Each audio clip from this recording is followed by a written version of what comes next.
बरसों पुरानी बात है। रतनगढ़ नामक गांव में एक गरीब किसान रहता था। उसका नाम था रमेश। वो अपनी पत्नी विमला और बेटे राजू के साथ रहता था। उसके पास छोटा सा जमीन का टुकड़ा था, लेकिन पानी की कमी के कारण खेती करना मुश्किल था। इसलिए उसे ससुराल वालों ने एक भैंस दी थी। रमेश उसका दूध बेचकर अपने परिवार का पेट पालता, लेकिन दूध कम होने के कारण उसकी आमदनी भी कम थी, जिसकी वजह से वो पत्नी को हमेशा ताना मारा करता।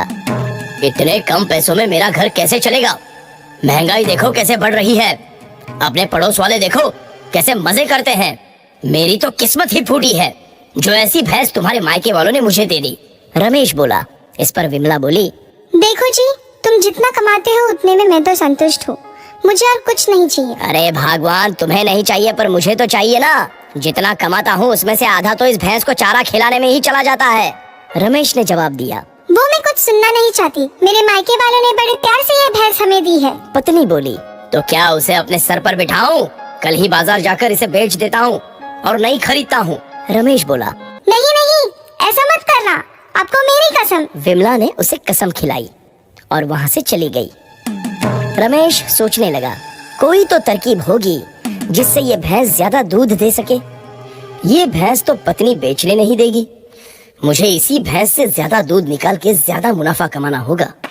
अगले दिन विमला की माँ की तबीयत खराब होने की वजह से वो माँ से मिलने मायके चली जाती है।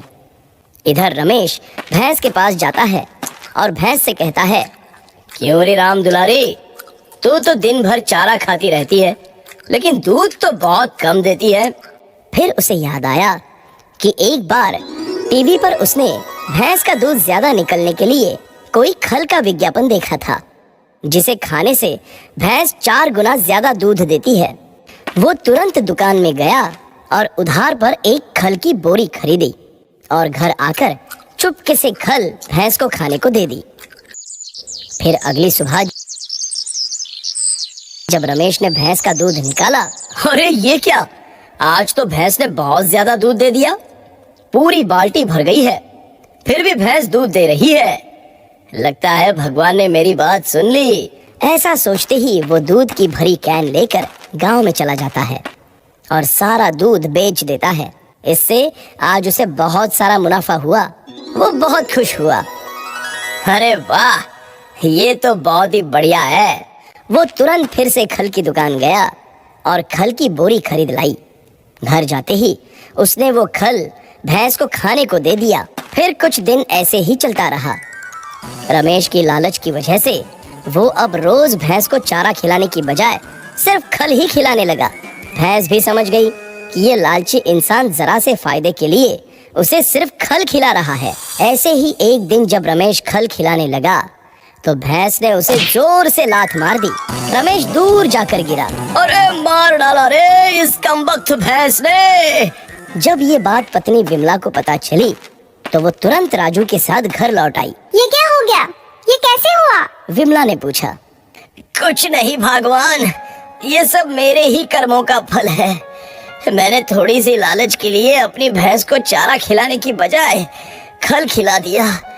उसकी सजा अब मुझे मिल गई है। बड़े दुख से रमेश ने कहा। तब पत्नी विमला बोली, जानवरों का जो असल में खाना होता है वही हमें उन्हें खिलाना चाहिए। हमारे जरा से फायदे के लिए हम उन बेजुबान जानवरों की जान से खेलते हैं और नतीजा ये मिलता है। तब रमेश को बात समझ आई और उसने भैंस से माफी मांगी और कुछ दिन के बाद उसी भैंस का दूध पीकर रमेश अच्छा भी हो गया। तो बच्चों, क्या समझे इस कहानी से कि हमें बेजुबान जानवरों का अपने स्वार्थ के लिए फायदा नहीं उठाना चाहिए। बेचारे बोल नहीं सकते पर उनमें भी भावनाएं होती हैं। हमारे साथ जुड़े रहने के लिए हमारे चैनल को अभी सब्सक्राइब करें।